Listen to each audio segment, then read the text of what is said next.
Hello friends NIOS DElEd को लेकर के अभी क्या हो रहा है, ये आप लोगों के क्वेश्चन है। एक इस तरह का आप देख रहे हो कि लेटर है, बहुत ही वायरल हो रहा है और आप लोग ये क्वेश्चन पूछ रहे हो ये सही है या गलत है, और इसमें डायरेक्टली जो है जवाब दिया गया है और इसमें गुनहगार कोई और नहीं एनसीटी है।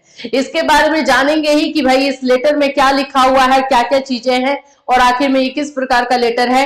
एंड दूसरी चीज कि जो एनआईओएस डीएलएड है उसको लेकर के सुप्रीम कोर्ट जाने की तैयारी पूरी तरीके से हो चुकी है, उसके बारे में भी हम बात करेंगे और क्या क्या चीजें उसमें हो रही है और किस तरह से आप लोग भी उसमें अपनी भागीदारिता निभा सकते हो, इस पर भी बात होगी। सो फ्रेंड्स, चैनल पर पहली बार विजिट कर रहे हो तो चैनल को सब्सक्राइब कर लेना, बेल आइकन को हिट कर देना, जिससे जब भी एनआईओएस डीएलएड से रिलेटेड कोई अपडेट दिया जाए आपको इमीडिएट इंफॉर्मेशन मिल जाए। सबसे पहले तो मैं बोलूं, एनआईओएस डीएलएड के बच्चे ये लेटर को लेकर के काफी जो है कंफ्यूज हो रहे हैं। देखिए इसमें बोला क्या गया है, 16/12/2023 के लोक शिकायत के संदर्भ में यह जानकारी दी जाती है कि संबंधित विभाग के द्वारा भेजी गई अधिसूचना भारत के राजपत्र में नहीं प्रकाशित की गई है।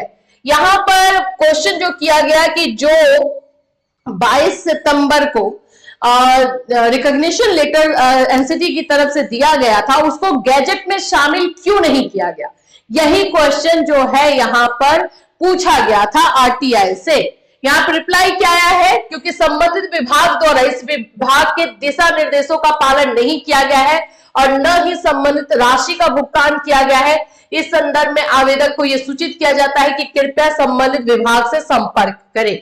अभी यहां पर ये बातें आ रही हैं कि गैजेट में शामिल नहीं करने का दो रीजन बताया जा रहा है कि गैजेट में शामिल करवाने के लिए जो प्रोसेस होता है, जो प्रोसेस फॉलो किया जाता है, वो सही तरीके से इंस्ट्रक्शंस नहीं दिए गए। एंड दूसरा जो रीजन है वो ये है कि एनसीटी ने राशि, जो पैसा अमाउंट दिया जाता है वो नहीं दिया, जिसकी वजह से इसको गैजेट में प्रकाशित नहीं किया गया।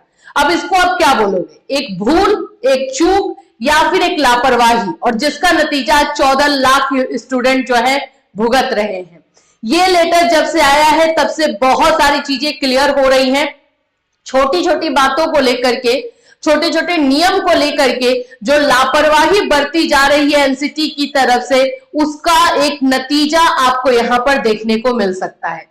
अब मैं बात कर लूं कि अभी एनआईओएस डीएलएड को लेकर के क्या है, तो जैसा कि आप लोग को हमने पहले भी इन्फॉर्म किया था कि पप्पू सर जो है एनआईओएस डीएलएड के बच्चों के लिए सुप्रीम कोर्ट जाने की बात कर रहे हैं और सुप्रीम कोर्ट वहां पर वो जा रहे हैं बहुत जल्द। जैसे उन्होंने अनाउंसमेंट किया है कि बहुत जल्द जो है वो सुप्रीम कोर्ट में याचिका दायर करवा लेंगे।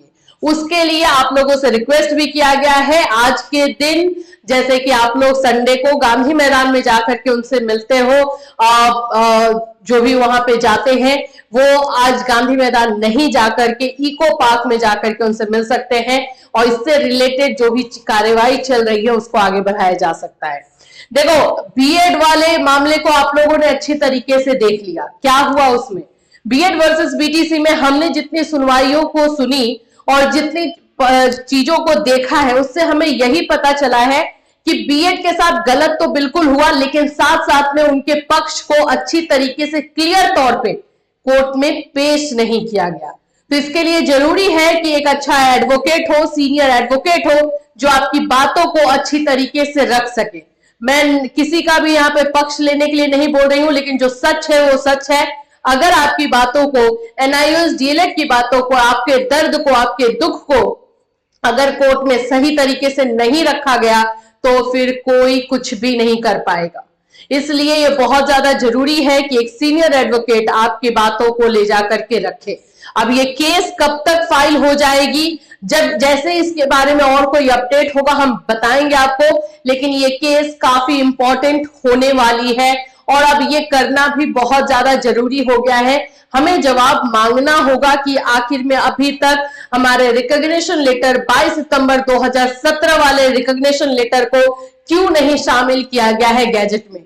ये इस तरह से जब क्वेश्चन पूछा गया है तो रिप्लाई आप क्लियर तौर पे देख सकते हो कि इससे रिलेटेड जो भी विभाग है आप उनसे संपर्क करें। किसके पास जाएं हम, एनसीटी रूल बनाती है, गैजेट निकालने के विभाग के पास जाएं, किसके पास जाएं, क्योंकि जवाब तो अभी तक किसी ने नहीं दिया है। तो NIOS DLED के बच्चों, आप सभी से यही रिक्वेस्ट है कि साथ में मिल करके आइए और जो कार्यवाही करनी है इसमें मिल करके करना होगा और हर एक रणनीतियों को, हर एक स्ट्रैटेजी को एक बार, दो बार, तीन बार रीचेक करना, वेरीफाई करना बहुत ज्यादा जरूरी हो जाएगा, क्योंकि ये आर पार की लड़ाई हो चुकी है। अगर या तो आप लोगों की मान्यता मिल जाएगी या फिर रुक जाएगी। एक और चीज मैं बताऊं कि कल से हमें मैसेजेस में आप लोग ये पूछ रहे हो कि क्या NIOS DLED को मान्यता मिलेगी, तो बात वही हो जाती है, आप सच हो, आप सच्चाई के रास्ते पे हो, आप बिल्कुल सही हो, लेकिन इसको प्रूव करना पड़ता है कोर्ट में। तो इसलिए ये ज्यादा जरूरी है कि हम अपनी बातों को कैसे रखें और लीगली तौर पे जो है ये चीजों को ले जाया जा रहा है। दूसरी ओर जो हमने आपको इंफॉर्मेशन दी थी NIOS DLED के मामले में कि किस तरह से जो है बोहरा सर अपनी लड़ाई लड़ रहे हैं, दोनों अपने अपने तरीके से जो है आप ही को हक दिलाने के लिए लगे हुए हैं। तो बोहरा सर की तरफ से अपडेट जो आया था, हमने आपको बताया था कि PMO वाले जो है लेटर उनका एक्सेप्ट हो गया है और उस पर कार्यवाही हो रही है। उसमें जब भी अपडेट आएगा तो भी हम आपको बताएंगे, इधर से जो भी अपडेट रहेगा तो भी हम आपको बताएंगे। हमारा मकसद बस इतना है कि NIOS DLED के बच्चों को इंसाफ मिले, जो वो डिजर्व करते हैं वो मिले, और सरकार ने, NCT ने स्पेशली जो अपना काम अधूरा छोड़ा है उसे जल्द से जल्द पूरा किया जाए। तो फिलहाल NIOS DLED को लेकर के यही इंफॉर्मेशन है। जैसे ही किसी भी तरीके का और नया अपडेट आएगा डेफिनेटली आपको हमारे इसी चैनल पर इन्फॉर्म किया जाएगा। Till then take care everyone.